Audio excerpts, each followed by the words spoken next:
Boa noite, seja muito bem-vindo mais uma vez. Parada é o seguinte, cientista, olha só. Eu quero contextualizar você naqueles termos que para mim são os principais termos. Como eu falei para você por e-mail, talvez você tenha visto o e-mail, eu falei que os termos que estão aqui são os termos que vão colocar ali um pouco de luz no grande mapa que é o mapa da ciência de dados. Então, hoje nós vamos falar de termos que são realmente termos que vão ajudar você a entender pelo menos assim, ó, opa, beleza, a gente tá falando de ciência de dados, beleza, eu sei que tem N cargos aqui dentro da ciência de dados, o Eduardo adora o cientista de dados, mas ele explicou que existem N cargos que eu posso começar como analista de dados, se eu gostar muito ali da parte de infraestrutura de dados, aquela coisa toda, eu posso ser engenheiro de dados e por aí vai, mas eu sei que eu tenho um ponto onde eu começo o meu trabalho e tenho outro ponto onde tem umas curvas muito doidas, uns morros até chegar lá.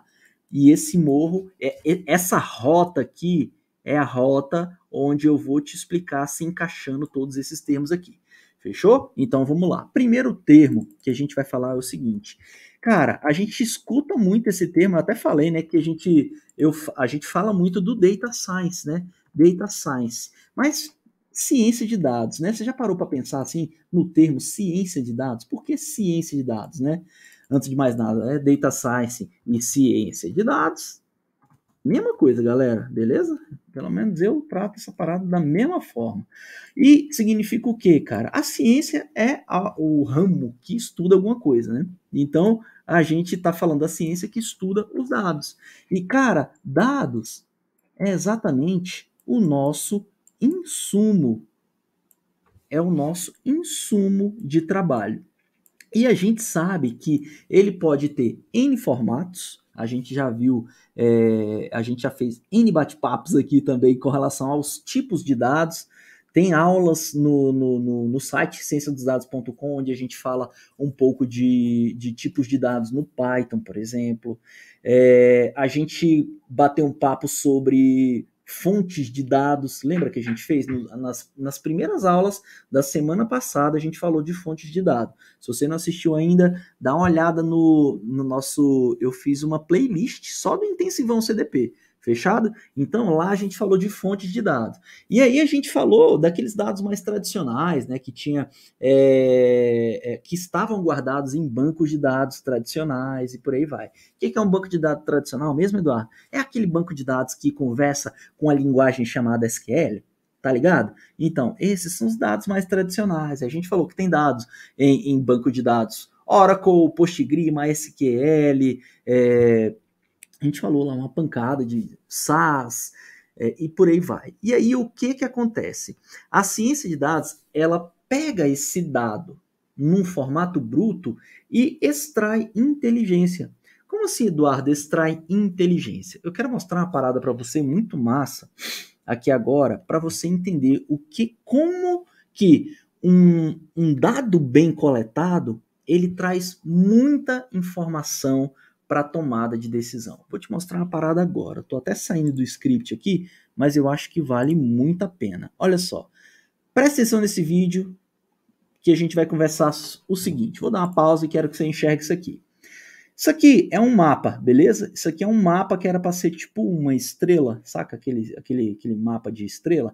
Aí, o que significa? Em cada um dessas pontinhas aqui, ó, é um tempo, é um tema do dia no qual a gente gasta o nosso tempo. Fechou? Então aqui, ó, você está passando um período de tempo do seu dia ali rezando, né, a sua religião, trabalhando com voluntariado, fazendo chamada aí no seu WhatsApp, dormindo, cuidando da sua saúde, comendo, beleza? Trabalhando em casa, no shopping, fazendo leitura, praticando esporte, por aí vai.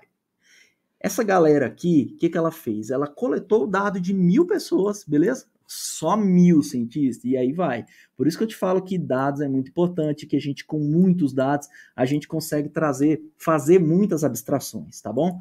A gente tem aqui, ó, 1.000 pessoas, nos quais foram coletados os dados dela, do que ela fazia a cada período de tempo, e essas informações, elas foram guardadas e depois foram utilizadas aqui a cada minuto ela vai sendo atualizada. Fechou? Então aqui, ó, vai começar às 2 da tarde, beleza? Ó, 2 da tarde, 2h39. E eu quero que você observe a quantidade de pessoas que estão fazendo cada coisa. E aí a gente vai, eu vou rolar o vídeo, e aí a gente vai conversar sobre isso agora, beleza? Então vamos lá, olha só. Agora, 3 horas da tarde, muita gente lendo aqui, uma galera trabalhando, quase ninguém dormindo, 4 horas. Tem uma galera lendo, galera trabalhando, galera em casa. Ó, as coisas começando a mudar aqui, ó. Vai chegar 6 horas. Opa, a galera tá comendo. Tá vendo aqui o verdinho? Então, ó, mais gente comendo aqui e bebendo, comendo e bebendo. Estão diminuindo a quantidade de gente lendo. Beleza? Ó, gente dormindo quase não tem.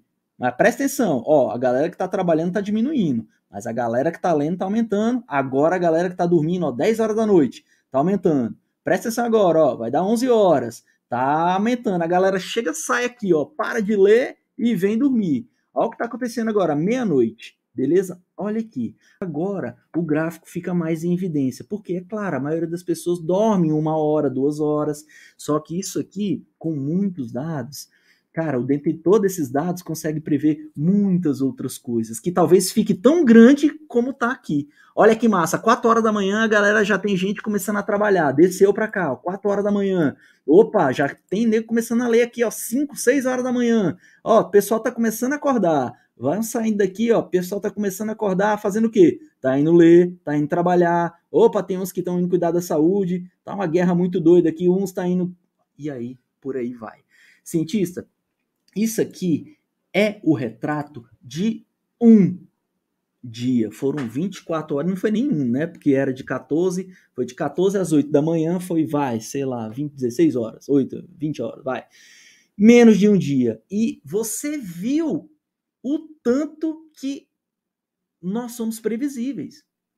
As atividades que a gente faz são muito previsíveis. E o que isso tem a ver com a ciência de dados, Eduardo?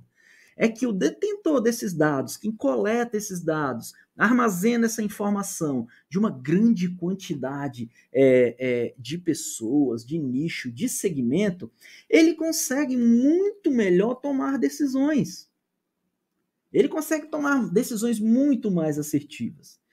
E se você está aqui agora comigo, batendo papo sobre ciência de dados, é porque você já despertou para essa parada.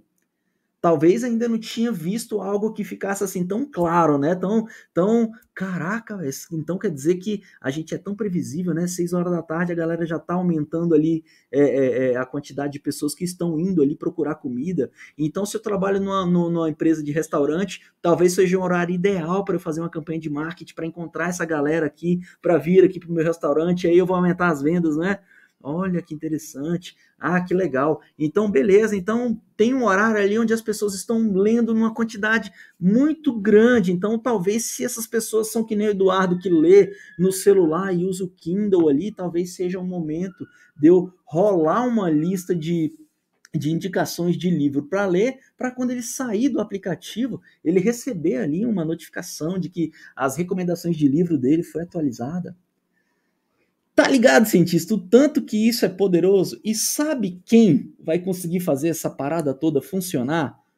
E eu não falo para os grandes bancos, não, para as empresas que têm capital aberto aí na Bolsa de Valores, elas todas têm cientista de dados, quase todas, vai. Descobri esses dias aí, inclusive um aluno meu estava fazendo aí um trabalho de disseminação da ciência de dados, e é uma empresa que tem capital aberto e tudo. Eu falei, caraca, mano. Então, assim, existem empresas ainda que estão lá, capital aberto ainda na bolsa, que ainda estão, assim, caminhando para conscientizar ali os seus funcionários que isso é importante e tal.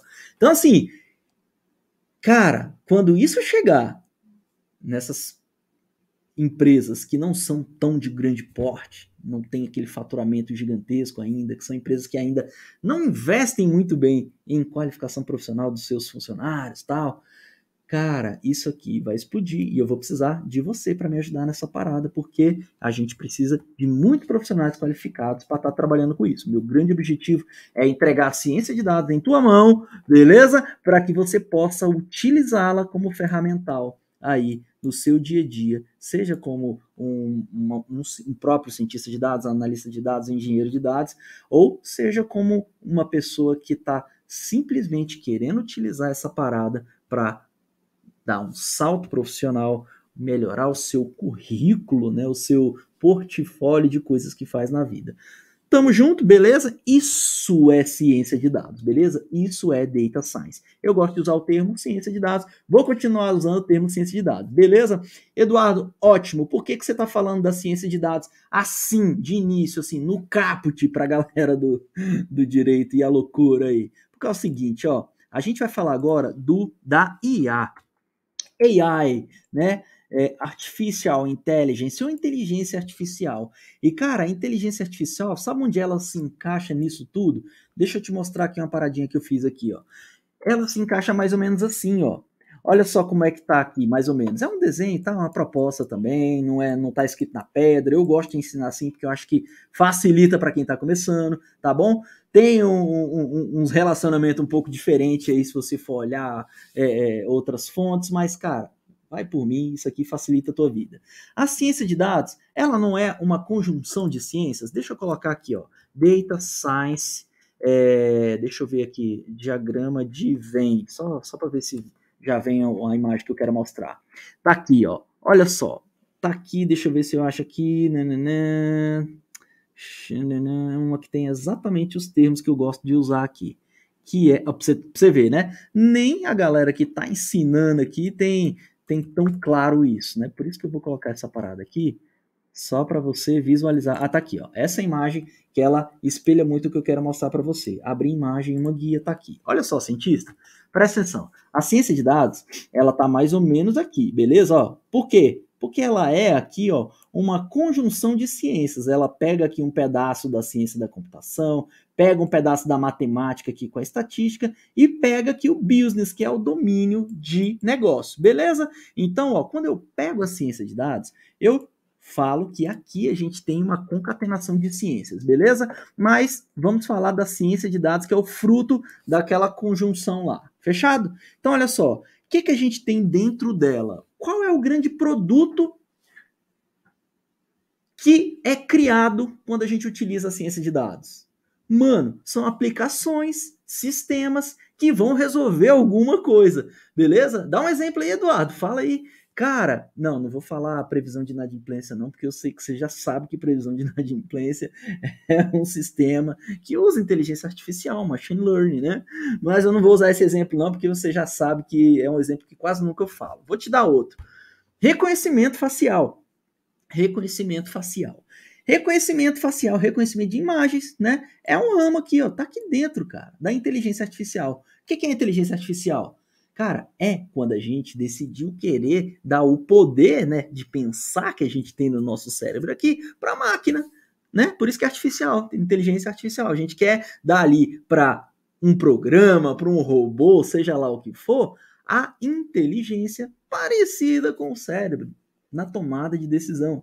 E acabar que essa parada tá ficando até mais inteligente do que o cérebro. Por quê? Porque tá conseguindo controlar coisas que a gente não consegue controlar. Tipo o emocional, o emotivo, aquela coisa toda. Então, moleque, olha só o poder desse negócio aqui. Isso aqui constrói aplicações que vão ser utilizadas para resolver problemas. Opa, tá resolvendo o problema aqui, a ciência de dados está atuando aqui. Ótimo, Eduardo. Beleza, você deu exemplos aqui genéricos que fazem coisas distintas e tal, mas e qual é o ramo no qual são criados algoritmos que vão resolver essas coisas por nós, seres humanos? Aqui tem dois termos que eu quero incluir no nosso quadro aqui agora. Por quê? Porque eu falo dos dois em uma lapada só. É exatamente machine learning e algoritmo. Aqui tá algoritmo já, né? Eu falei, mas tá bom, algoritmo, não tá em inglês, vai, é algoritmo, tá bom? Então aqui a gente vai falar de machine learning e vamos falar de algoritmos.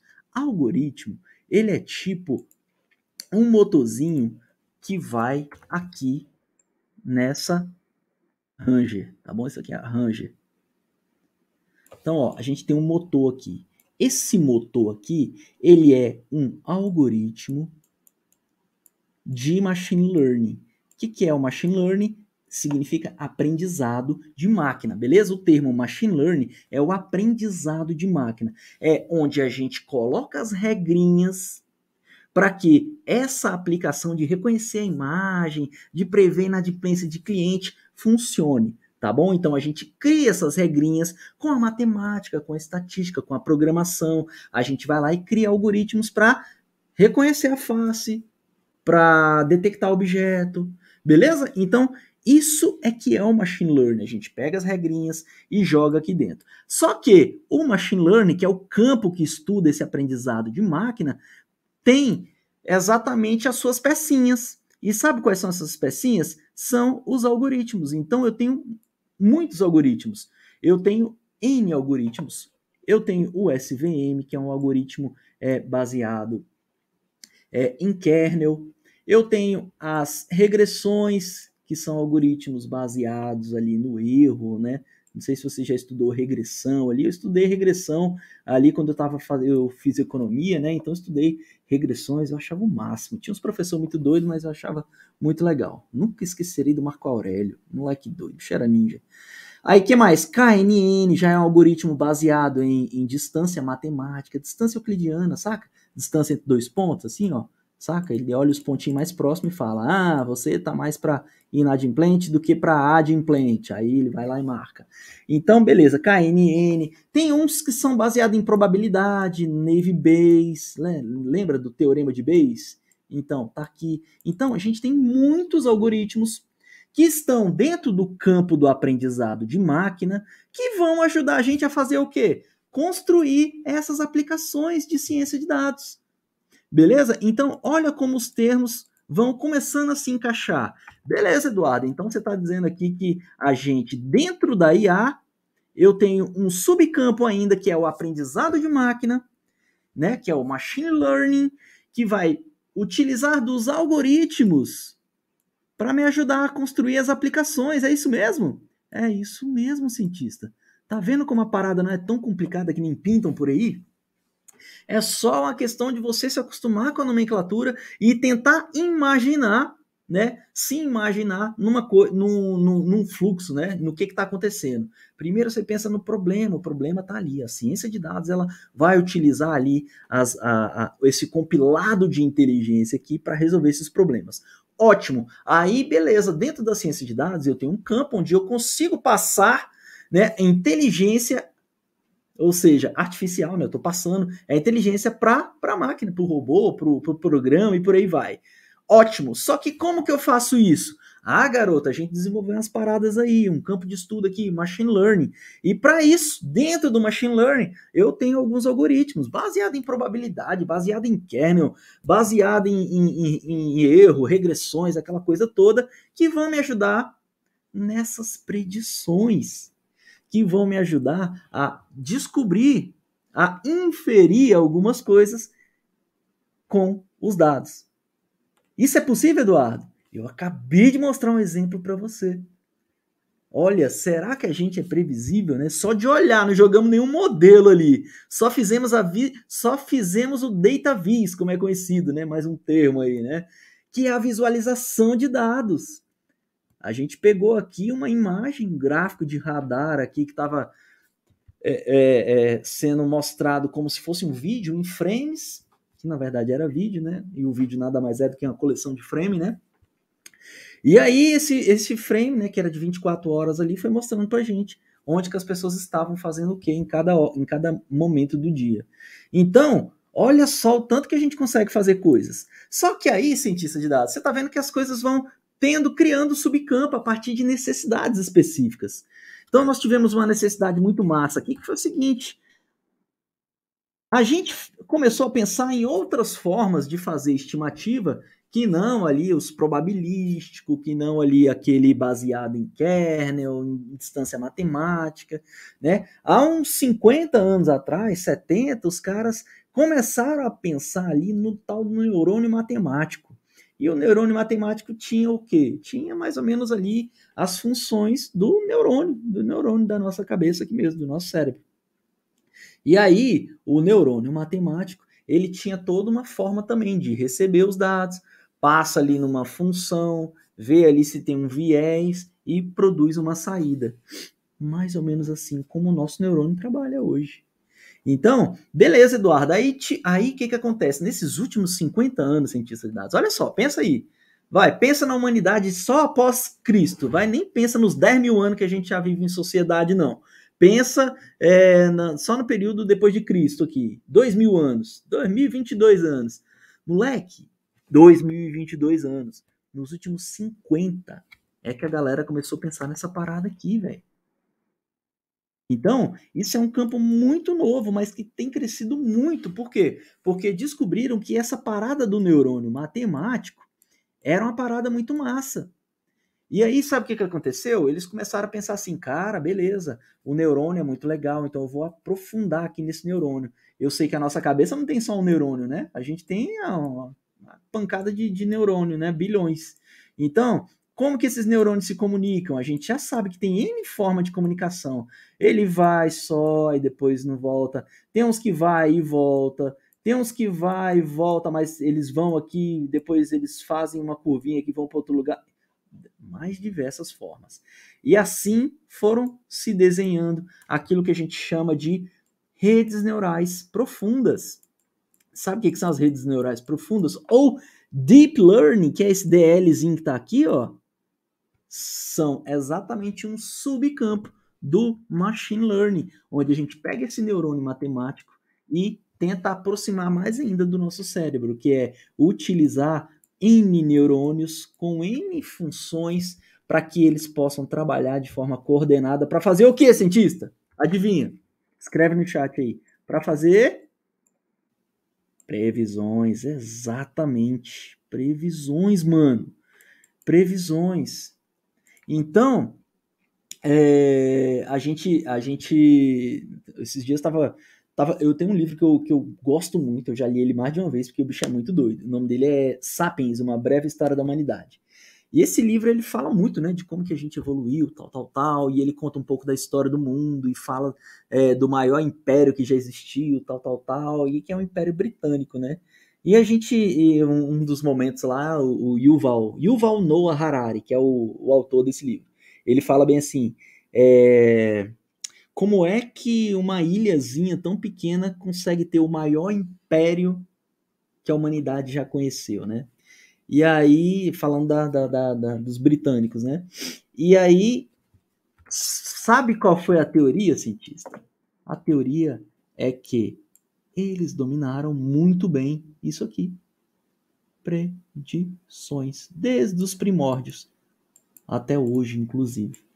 São ali fonte de inspiração ainda para muitos no mundo.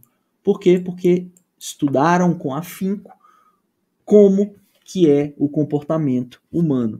E se a gente sabe exatamente onde os humanos vão fazer, o que eles estão pensando em fazer, como vão fazer, e a gente sabe que a gente é previsível pra caramba, cara, isso é um poder gigantesco. Faz sentido ou não faz? Né? Então, isso é um poder por si só. Aí entra outras questões, né? A questão de, por você prever melhor, você sabe exatamente onde encontrar as maiores fragilidades, né? Você sabe onde encontrar as melhores rotas, as melhores decisões para você, sei lá, fazer o que você quiser. Então, essa defesa é uma defesa muito forte e é baseada em dados, né? E é baseada no data, é baseada em dados. Fechado, cientista? Olha que interessante, né? Um overview massa aqui de alguns termos. A gente falou aqui sobre machine learning, a gente falou sobre algoritmo, né? E aí é o seguinte, tem um outro termo aqui que vem um pouco antes de machine learning, que é o EDA, que você vai ver por aí, né? O EDA é de Exploratory Data Analysis, que é a análise e exploração dos dados, né? O EDA, beleza? É o Exploratory Data Analysis. Acho que é assim que escreve. E essa parada aqui nada mais é do que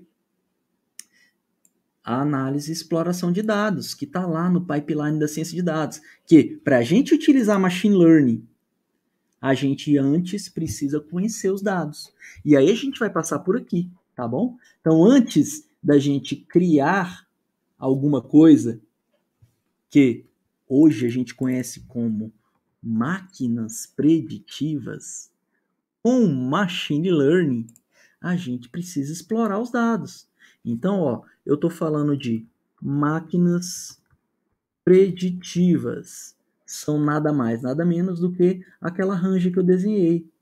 O motorzinho não era o algoritmo junto com não era o algoritmo? As máquinas preditivas são a range.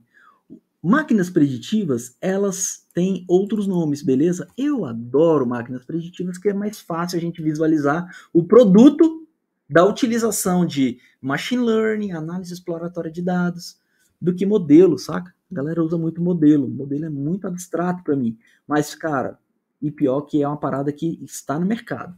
Mercadão, quando se falar modelo, você sabe que são máquinas preditivas com machine learning. Beleza? Então as máquinas preditivas, ó, a rangezona lá. Máquinas preditivas, é a Ranger. Beleza? É a Ranger. O motor tá aqui, ó. São os algoritmos.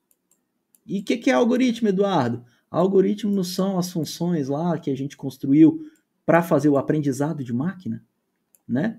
Beleza? Então lembre-se sempre disso, dessa paradinha aqui. E eu gosto de usar máquinas preditivas para ficar mais visual. A galera usa modelo, tá bom?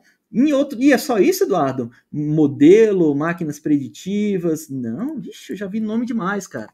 Já vi metodologia. E por aí vai. Cara, às vezes, dependendo de onde a gente está, cada empresa tem um nome. Inclusive, metodologia era de dentro do Banco do Brasil. A galera dentro do Banco do Brasil fala de metodologia quando fala de máquina preditiva, né? Talvez fique mais simples, sabe por quê? Porque olha só, imagina um problema aí. Vou te dar um problema para te colocar dentro do Banco do Brasil agora, para você entender.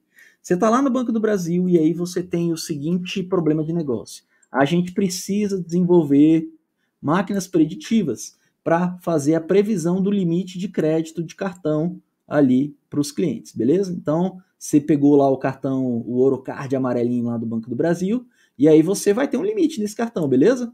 Se for o Ivo, vai ganhar 10k. Se for o Michelzão vai ganhar 9.500. E por aí vai. Cada um de vocês aí vai ter um limite, beleza? O banco, ele, na hora de resolver, né, esse problema, de descobrir como que ele vai fazer para atribuir esse limite para cada um de vocês, ele segmenta ali qual é a sua área de ataque ali, né? Do que ele vai fazer primeiro. Sabe por quê, cientista? Porque quando a gente está ali na análise de dados, a gente descobre que o Ivo, ele é uma pessoa jurídica também. E ele tem que ser tratado diferente do Michelzão, que ele, por enquanto, é só uma pessoa física. Então, o que acontece? Pessoa física e pessoa jurídica geralmente têm características que são diferentes. Característica que eu falo, qualidades, perfis de uso no cartão, limite, por aí vai. Não tem como você criar tudo numa coisa só. Né? Não posso fazer só o seguinte, ó, uma metodologia aqui para dar limite de cartão aqui do Orocard para todo mundo no Banco do Brasil. Por quê? Porque cada um tem um perfil diferente. Se você faz isso, você vai estar colocando todo mundo num bolo, aí o resultado não vai ser muito legal. Agora, se você subnicha, se você segmenta, aí as coisas começam a ficar melhor. Por quê? Porque aí a gente está colocando os parecidos mais junto, tá bom? A galera PF aqui, tô pegando a galera que é PJ aqui, tô pegando a galera que é do agro aqui, saca? Aí o que acontece? Para cada um segmento desse, a galera chama de metodologia, beleza? Então, ó, tem uma metodologia agro, não, tem outra metodologia aqui que é PJ, tem uma metodologia aqui que é PF. E se eu te disser que ainda tem subnicho, eu vou só confundir sua cabeça mais ainda, mas ainda pode fazer metodologias diferentes, inclusive até para dentro da própria pessoa física, dentro da pessoa jurídica. E aí você está falando o seguinte, Eduardo, quer dizer então que tem máquinas preditivas às vezes para tem dezenas de máquinas preditivas para resolver o mesmo problema? Sim, cientista. Por isso que estão correndo atrás, louco atrás de cientista de dados. Por quê? Porque as paradas estão evoluindo. As paradas estão evoluindo. Olha a quantidade de fintech que não tem nesse país aí, né? Olha o roxinho aí, já se tornou o banco mais valioso das Américas na época dessa aí, né? Então, caraca, vai vendo, velho. É uma parada muito doida. Ó o Banco Inter crescendo aí também. Ó o C6 chegando aí, moleque, com tecnologia alemã aí. Cara, é uma loucura. Então, as empresas estão começando a precisar. Só que, cara, é claro, o banco é esperto, o banco sabe que ciência de dados funciona. Por quê? Porque eles utilizaram dados, comprovaram com fatos e dados que isso funciona. As outras empresas ainda vão quebrar muita cabeça até descobrir que precisam de cientista de dados dentro dela, tá bom? E você vai estar preparado para, inclusive, mostrar para essas empresas o quão valioso é um trabalho de um cientista de dados.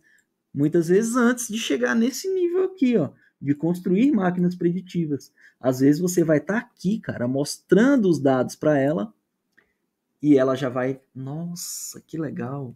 Esse trabalho que a gente viu ali do comportamento da gente ali durante um dia, ele não tem nada de machine learning. Aquilo ali, meu amigo, é só BI, é análise dos dados coletados. Beleza? Então, é só análise de dados. Então, isso tudo é o meio onde você está inserido agora. Agora, Eduardo, beleza. Só que quando você estava falando lá do Deep Learning, eu fiquei com uma pulga atrás da orelha, que é o seguinte. Beleza, eu já tenho ali alguns algoritmos, eu sei que Deep Learning estão aprofundando ali as redes neurais, né? Estão deixando as paradas um pouco mais parecidas com o cérebro humano, por isso criaram as redes neurais profundas. Só que, Eduardo, esse negócio deve ser complexo, não é? Deve ser complexo. Por quê? Porque, cara, rede neural profunda, você me mostrou várias ligações, o neurônio vai para cá, o neurônio vai para cá, o outro vai e volta, o outro se liga com o outro que está lá na frente. É bem complicado, né? Deve ter função para calibrar doidado, né? Isso é verdade, Eduardo? Sim, cientista, isso é verdade. E aí, o que acontece? Muitas vezes os algoritmos de machine learning tradicionais, eles não vão dar conta do recado, beleza? Do mesmo jeito que o Excel não dá conta de ciência de dados, o Power BI não dá conta de ciência de dados por completo, tá bom? O SQL já não dá conta mais de ficar construindo relacionamento ali. Por quê? Porque as paradas, como é que eu vou relacionar um vídeo com tá entendendo? Com um dado normal, com Excel aqui, com a tabela. É difícil, são dados diferentes que são guardados e que precisam ser relacionados e que tem algumas coisas que já estão ali ficando meio que, saca? Estão se transformando, né? E eu espero que você esteja do lado aqui da transformação, aprendendo essa parada junto comigo aqui. Vambora? Por que eu tô falando isso? Porque aí a galera desenvolveu um negócio muito doido chamado framework, tá bom? Então, ó, não estamos mais falando de machine learning, a gente entrou no deep learning. E aí o deep learning tem uma parada que é um negócio um pouco mais complexo, que é assim, olha, Eduardo, eu estou falando de coisas maiores aqui, eu não estou falando só de um algoritmo que faz algumas funções ali e tem alguns parâmetros para você calibrar. Eu estou falando ali de um framework por completo, onde eu tenho ali função para controlar o erro, função para controlar ali o viés da parada, função de ativação, passando por N funções de ativação diferentes. Então, como é que eu moldo isso aqui tudo? Com os frameworks. E aí a galera foi desenvolvendo vários frameworks. Ó, TensorFlow, já ouviu falar do TensorFlow? Né? Talvez se você esteja aí um pouco mais avançado, já seja um Jedi, um CDP Jedi, você já conhece o TensorFlow, que é um framework de Deep Learning. Beleza? Ah, que mais, Eduardo? Tem uma porrada, vou trazer mais alguns aqui. Do TensorFlow, evoluiu para um outro aqui, ó, o Keras. O Keras já é uma evolução do TensorFlow. Lá dentro da AWS tem um próprio, que eu esqueci o nome agora, eu acho que é MXNet, uma coisa assim, depende, né? Então, dentro da AWS tem um próprio, né? O TensorFlow é do Google. É do Google não, é o Google que fez, o TensorFlow é open, né? Beleza. Então, cara, tem N frameworks que trabalham com redes neurais profundas, com Deep Learning. Beleza, Eduardo. Então, como a gente está falando aqui de Deep Learning, a gente está chegando num ponto, mano, onde a gente está começando a descobrir, a fazer inferências que são mais grandiosas, não é? Tipo, botar um carro para andar sozinho, será que a gente dá conta? Bora ver se a gente consegue? Peraí, cara, agora a gente vai colocar Deep Learning na parada aqui. Por quê? Porque aí eu vou precisar utilizar não só o aprendizado supervisionado, eu vou nem o não supervisionado, vou precisar utilizar ali o aprendizado por reforço. Ah, beleza. Então, ótimo, Eduardo. Então, eu vou precisar de Deep Learning. É, Deep Learning que está ali por baixo dessa parada toda. Ah, Eduardo, beleza. Então, a gente vai precisar fazer realidade aumentada, né? A gente vai precisar colocar algumas decisões ali para serem tomadas, dependendo da posição ali onde você estiver construindo. Cara, tudo tá encadeado. Tu tá vendo, né, cientista?